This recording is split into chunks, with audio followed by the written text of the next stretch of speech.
Hey, what's up, everybody? It's Sunshine. Long time no see, no speak, no hear, no nothing. But I want to say welcome back to my channel. I'm so excited to be back on YouTube. I've waited a long time to do this for many reasons. I just believe that whenever you do something, it has to be done a certain way. Hence why I'm just now getting back on YouTube. But I'm excited to be back. But of course, like, comment, subscribe, and share to everyone. Even if this video may not be of interest to them, share it anyways. And of course, down below, if you guys will let me know some videos that you would like to see from me, bear with me. I'm going to be completely revamping my channel, so it's not going to look the same as it's going to look today. But with that being said, let me know the content you want to see. I'm going to be doing some cooking videos, of course, makeup tutorials, of course, vlogging. Those are things that I was already doing. I'm going to be doing some videos about weight loss surgery and my weight loss journey. Some Q&As. You might even catch a prank or two here. So just let me know the type of content that you all want to see on my channel, and I will do what I can to make it happen. So of course, like I said, hopefully sooner rather than later, I will have a updated get to know me Q&A video for you guys. But let's go ahead and jump into this particular video. So today, I have been waiting forever to do this video, and I'm so excited. I'm going to be talking about my weight loss journey. So while I have been gone, for those who do not know, I had weight loss surgery, and there's been so many questions people have asked me about it.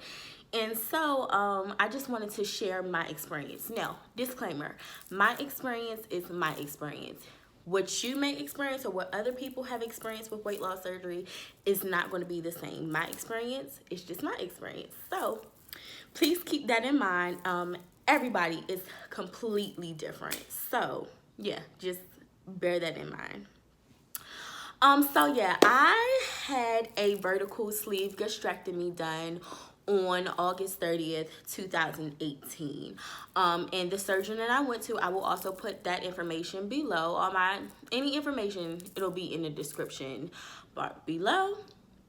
I went to Dr. Isam Hamdallah at St. Agnes Bariatric Center, and my process was interesting. So for starters, I have known so many people in my family, especially, who have gotten this surgery done. I have multiple aunts, cousins, and my mom actually had the surgery done when I was in high school, which gave me a front row seat to it because me and my sisters had to take care of her during that time. So when it came time for me to have surgery done, I didn't have as many questions as other people would have had because I saw it already at a front row seat. I did have some questions, but like not as many as somebody going into it without a clue would have had. And what was interesting was that I knew for a while that I wanted to do the surgery. I actually went to 3 different doctors before I got to my surgeon. I went to 3 different, I didn't go to consultations for all of them. I think I went to consultations for 1 or 2. I definitely went to 3 information seminars though.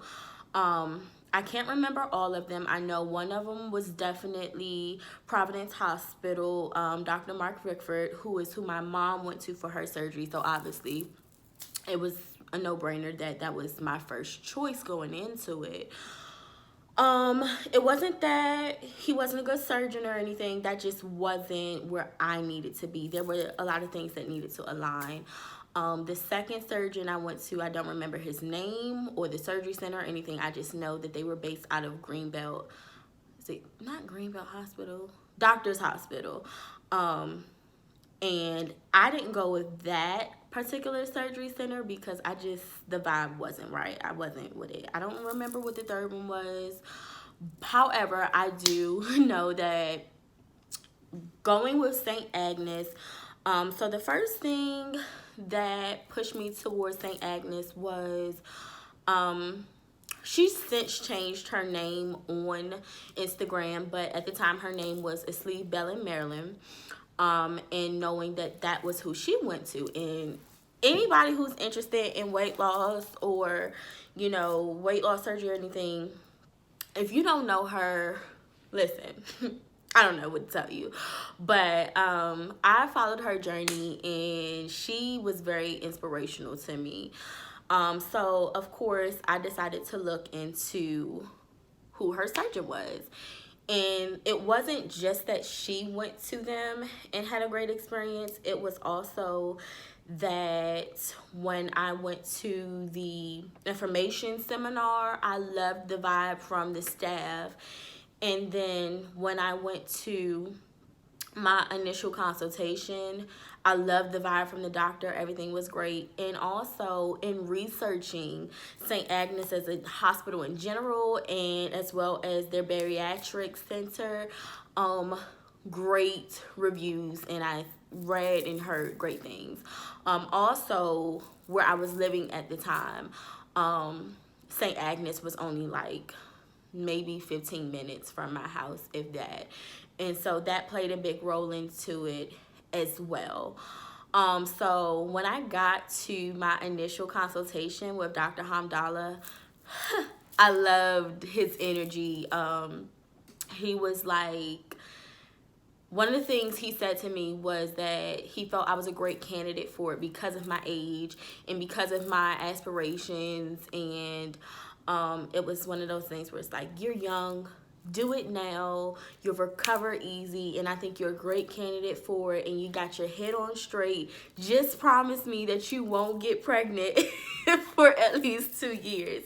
So that's one thing that a lot of doctors have a concern with, when especially going into weight loss surgery with patients who are childbearing age, because you become extremely, most people, like I said, everybody's not saying, become extremely fertile after having weight loss surgery. And the first 2 years after you have weight loss surgery, your body is still adjusting. I had my surgery over a year and a half ago, and my body is definitely still adjusting to that change of having my stomach essentially cut in half. There's a lot of changes emotionally, physically, even with those around you that go into play. For me, that was not a concern. Getting pregnant was not a concern. Not even a little bit.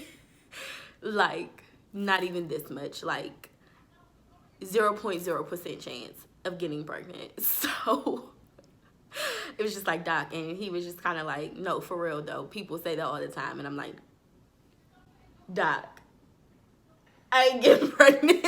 So, but I just loved his energy, and yeah, it was just a great vibe, and I knew when I met with him that would kind of seal the deal. So like I said, everybody is different. However, my process was that I had to see various different doctors and go through all these different things. And my insurance company, I have Blue Cross Blue Shield Federal Employee Program, which is very different from regular Blue Cross Blue Shield, let me say that. I had to go through 3 months of supervised visits with a primary care doctor. Most insurance companies require that you do 6 months. 3 months is an anomaly. It is not the norm. Blue Cross Blue Shield FEP is just very, very good. Okay? But most insurance companies require 6 months of supervised visits. Now, for me going into it, I didn't have a primary care doctor, so honestly, I just kind of found a random doctor who was 5 minutes from my house.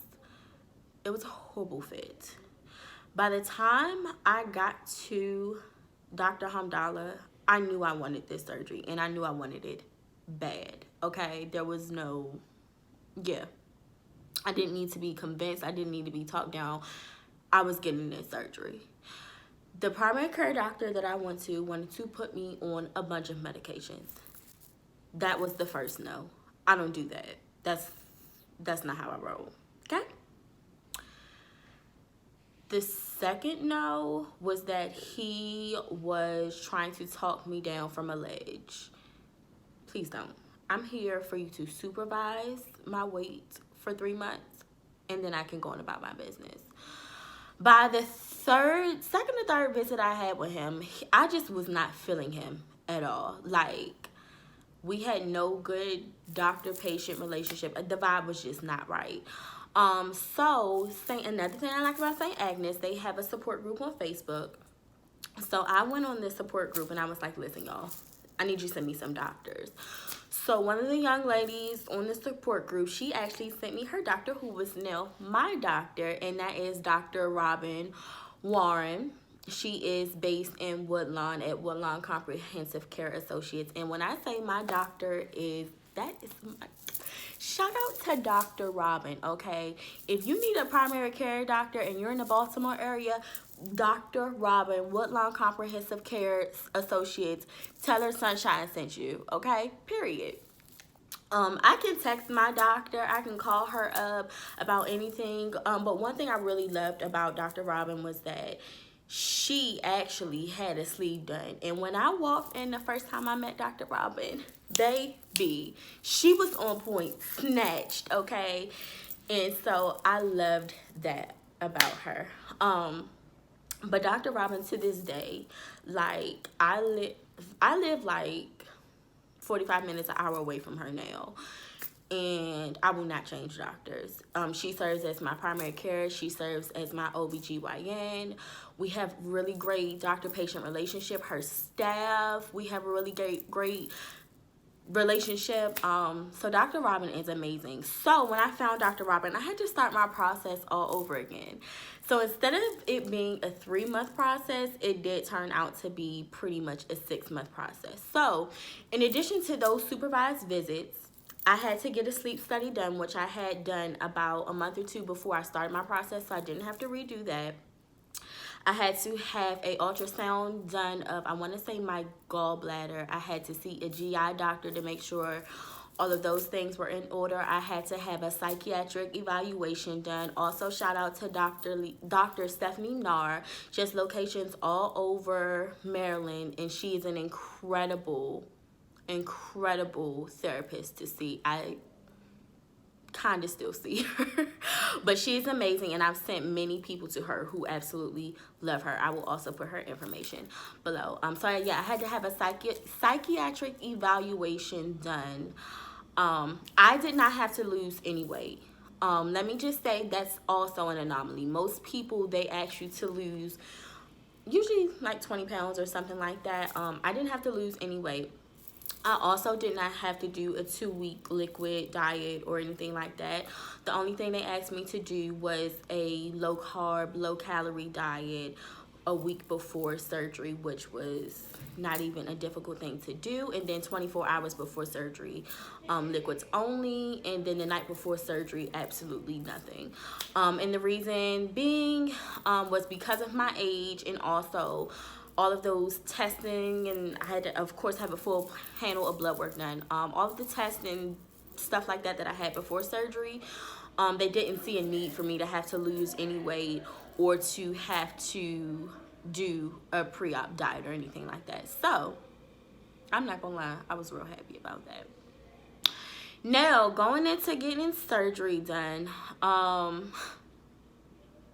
this may have to be 2 videos.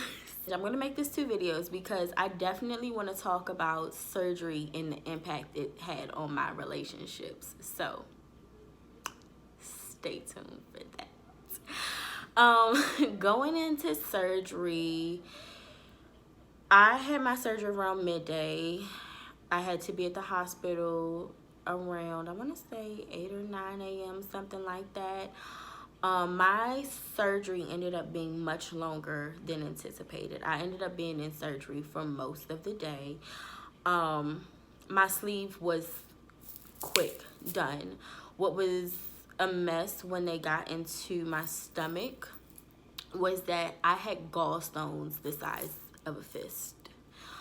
And it took a very long time for them to remove those gallstones. And so that caused surgery to be very long. Also, my surgery was laparoscopic. Laparoscopic meaning that they didn't cut me open. They used a camera, robotic sort of thing. They poked 6 holes in my stomach, and that's how they did the procedure. And I had a drain coming out of one of those holes. It makes for a much quicker healing time and a much easier and safer procedure. So if you're looking into getting the surgery done, definitely look for a surgery center who offers laparoscopic surgery. So yeah, I got the surgery done, and it was longer, but I came out and I was fine. Praise be to God. This is where the hard part began. I had a rough time getting down liquids. Like, once they start you on liquids in the hospital, they give you a small cup and they want you to constantly sip. And until you can sip down a certain amount of liquid and get out some gas, farting, and pooping, they will not let you go home. So it was really difficult for me because I just could not get this liquid down. It was a struggle, but eventually they did let me go home. I had a rough healing process. It was very rough. It made my relationship at the time very rough. I won't get too much into that because, like I said, I'm going to make that a completely separate video. But it was rough. I couldn't eat anything. Like, I thought going home from the hospital, I would have an easier time getting down the liquids and the fluids that I needed. Not so. It was very difficult. I was struggling. By the time I was a month out from surgery, I was in the hospital constantly. Even before I had originally taken off work for 2 weeks, and I ended up having to be off work for a whole month because my healing process was just so, I stayed sick. Constantly vomiting, not being able to hold food down. It was horrible. Y'all, I can't wait to do this video about the relationships because it was rough. It was rough. And even though I was in a relationship, being a single young woman, essentially living on my own, that made it rough as well. So yeah, I was in and out the hospital like at least once a week, if not more. It got to the point where one time I went to the hospital. I had actually left work early. I went back to work by this time, and I left work early and went to the hospital, and they discharged me. And by the time I got home, I wasn't even in my front door for 5 minutes. This is no exaggeration. Y'all know I'm dramatic, but this is no exaggeration. I wasn't even in my front door for 5 minutes before I was on the floor in my bathroom, vomiting everywhere. No exaggeration. I got in the house. I think maybe I hadn't even taken off my coat, matter of fact. And for me to be on the floor in the bathroom over the toilet vomiting, it was rough. I was crying. Like, I was so miserable. I had really bad buyer's remorse at this point because my life, I felt like, was ruined. I couldn't hang out with my friends. I couldn't enjoy anything. It was just so miserable. Well, I was sitting at work one day, and I was just so sick, and I was so over being in the hospital, and I was just so done with that. So I remember I texted Dr. Robin. I told her what was going on and how miserable I was, and I was like, pretty much like, look, Dr. Robin, what do I need to do? Dr. Robin was like, you need to leave work now, first of all. Get out of there and get to the ER. She said, when you get to the ER, tell them that you need a banana bag and do not leave until they give you one. Baby, I don't know what was in this banana bag, but I kid you not, that was the last time I was in the hospital because of my sleeve, and it like set me straight. I'm telling y'all, when I say I missed like big events the month of October, I remember like my closest friends, their birthday party I missed. Like, I was so miserable. But when I say that banana bag set me straight and kept me out I don't know what was in it, but it got my whole life together. Okay. Now with that, I still had a lot of adjustment issues. I wasn't able to stick to the normal schedule of, you know, going from fluids to puree to soft foods to solids. I had to eat whatever my stomach would allow me. So by the time I was on soft foods, I was pretty much eating whatever it was that my stomach would allow me to eat, which wasn't necessarily always soft food or puree food, or it was whatever I could keep down and whatever worked for me. And that's why I say everybody's process is different, because some people, they can't tolerate.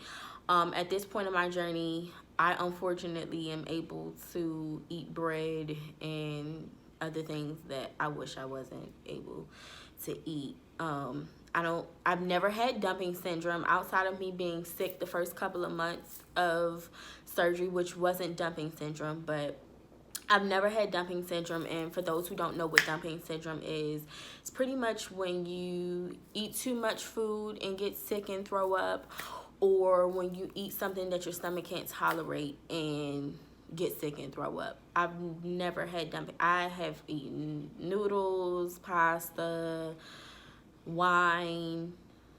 Y'all, don't nothing get me sick on my stomach. Honestly, it's a blessing and it's a curse, because I can eat anything, and I'm like, okay, was that my trade-off for being so sick in the beginning? But because I can eat anything, I do have to have a lot of self-control. I do have to have a lot of discipline. And there are times where I fall off. And one thing that I'm grateful about my tool, as we call it, my pouch, as we call it, is that whenever I do fall off, I can get back on and do a liquid diet or a pouch reset to get myself back right. Another issue I ran into was that I wasn't able to tolerate any protein in the beginning. Y'all, this was horrible. I couldn't do any powdered protein. I couldn't do any pre-made shakes. Any type of protein made me vomit. Like, I didn't even have to eat it or drink it. Just the smell of it alone would like send me bleh. So yeah, I had to go to my doctor about it, and he really didn't say much about that, but I really wasn't getting in nowhere near the amount of protein that I was supposed to be getting in for over a year. Honestly, I'm just getting to the point where I'm able to tolerate pre-made shakes. So that's a really good thing, because now I'm good. I can do pre-made shakes and I can do bars. But yeah, for the longest, I just started doing those like January of this year. For the longest, I could not tolerate any of that stuff, which was a huge hurdle for me. It was a huge issue. Because if you know anything about WLS, you know that your protein is what really keeps you going. It's so essential. And most people around month 3 start losing hair, which I was one of those people. And the protein is what generally helps your hair grow back, usually around month 5. For me, my hair growing back has taken a whole lot more time, because I wasn't able to get in the amount of protein that I needed for my hair to grow back. And if you know anything about hair growth, protein is important for your hair as well. So I was working overtime. I didn't have no edges, not an edge to spare. So now I be pressed because I be laying down my little baby hairs or whatever. But it was like a double whammy, because March of 2018 I big chopped, and that was like rough because I've never been bald headed. So I had shorter hair, and then my short hair was falling out too. So that was rough. And then in January of 2019, I started doing lock extensions, and my hair was falling out so bad that my lock extensions started falling out, so I had to comb those out as well. It took much longer. I was using kaleidoscope drops, I was doing egg treatments, all types of protein, working really hard to get my hair back because I don't like me bald. But that is definitely something that people ask me about all the time, is the hair loss. 9 times out of 10, if you do it, you're going to experience hair loss. It just is one of those things that unfortunately comes with it, but your hair grows back. That was another thing that a lot of people experience, is really bad depression. All of your hormones are out of whack at that point. And that's another reason why they require you to do a psychiatric evaluation, because you do experience these crazy mood swings. And I was real bad depressed. My anxiety went through the roof. So that was another hurdle I did have to go get over, and it was happening around the time that my hair started falling off, and I was having other issues going on in my personal life, but made it over the hump. Okay. All in all, even though I did go through that period of buyer's remorse when I was in the hospital constantly getting sick, missing out on all of the fun stuff, I'm glad that I made the decision to have my procedure done. My highest weight was 327. My starting weight was 314, and my lowest weight was 208. I've been told that at 208 I looked like a crackhead. But personally, I feel like 208 was my perfect summer weight. That is my goal, to be at 208, between 200 and 208 for this summer is where I would like to be. Right now I'm at 220 because I didn't put on winter weight, which I'm not mad at because I still look good. I'm not mad at 220, but I do want to be back in that low 200 range for the summertime. Once Miss Rona is done doing what she's doing. Sis is trying to be having a hot girl summer. Like, I don't know what you heard, what you thought, but you know, June 29th, my birthday is coming, and trying to be out here because last summer was not that. So Miss Rona needs to go ahead and do whatever she needs to do and be done. But yeah, I'm happy and I'm satisfied with where I'm at. All in all, I'm glad that I had my procedure done, and I'm glad that I went to the doctor that I went to. Even when I saw him a few weeks ago, I tend to be a little hard on myself, and I was talking to him about how I had gained a couple pounds or whatever, and he was just like, listen sis, you look good, like you're doing well, don't be too hard on yourself. One of the concerns I expressed to him going into this was that I didn't want to lose too much weight, and he agreed with me. For my stature and my build, everybody's not meant to be 145 pounds. Like, that doesn't look good on everybody, and I'm one of those people. And my doctor agreed, so he's happy. The biggest thing in all of this was just being healthier. Like, always been confident, always loved myself. It was never that sort of thing. I did get to a point where I was like, pause, then got a little bit too big. What I didn't know before going into the process was that I do have PCOS. And so I have PCOS, and I was also on birth control for 4 years because of heavy cycles. And getting with Dr. Robin, what she educated me on is that I should have never been on birth control while having PCOS, and my family, both sides of my family, having history of obesity. That should have never been a thing because that birth control blew me up. So yeah, I had gotten to a point where it was like, you know, I like being a little fluffy, but it was a little bit too fluffy, and it was just taken away from my quality of life, and I didn't like that. But apart from that, not just appearance and size, I needed and wanted to be healthier. So it never gets old now going to the doctors and seeing my blood pressure being a great number and seeing my A1C levels being normal, because I was on borderline of being diabetic. So seeing those things in a great number is much bigger than weight loss.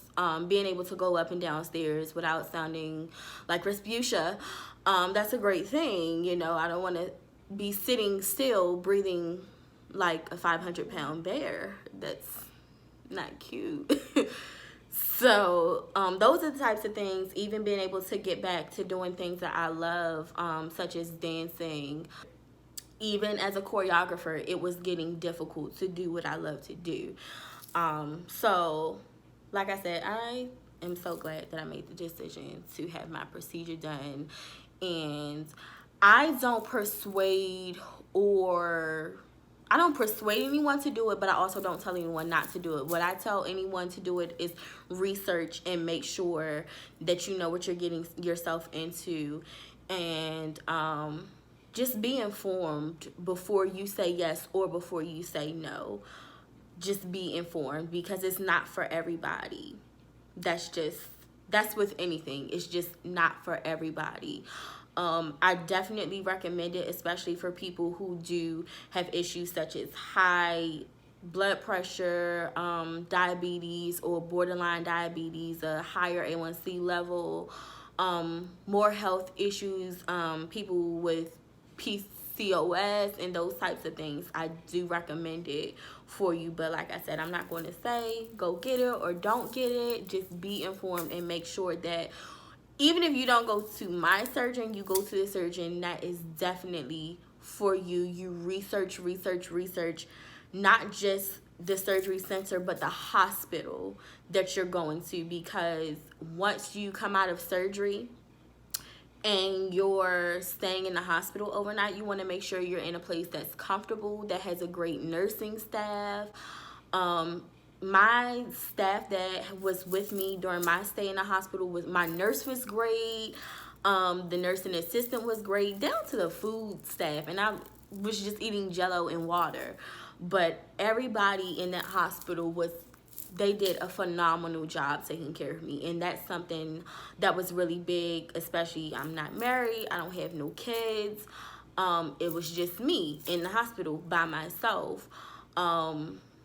Dating at the time, but the person I was dating had to go to work and, you know, live your own life. So my friends were there with me a lot, but they had to go to work and live their own life.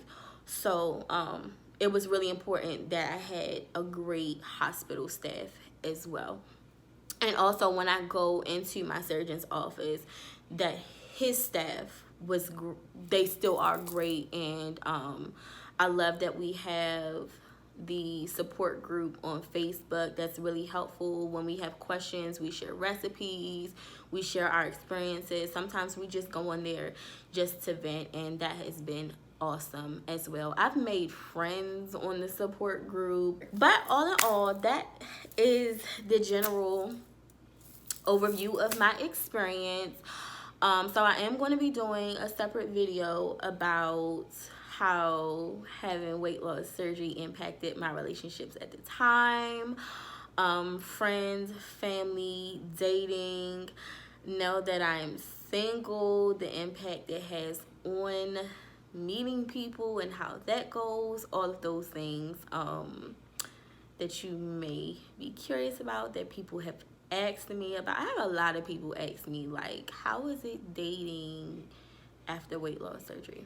Don't worry, you'll find out soon. So, of course, if you have more questions, feel free to reach out and ask me. I am not shy about my experience at all.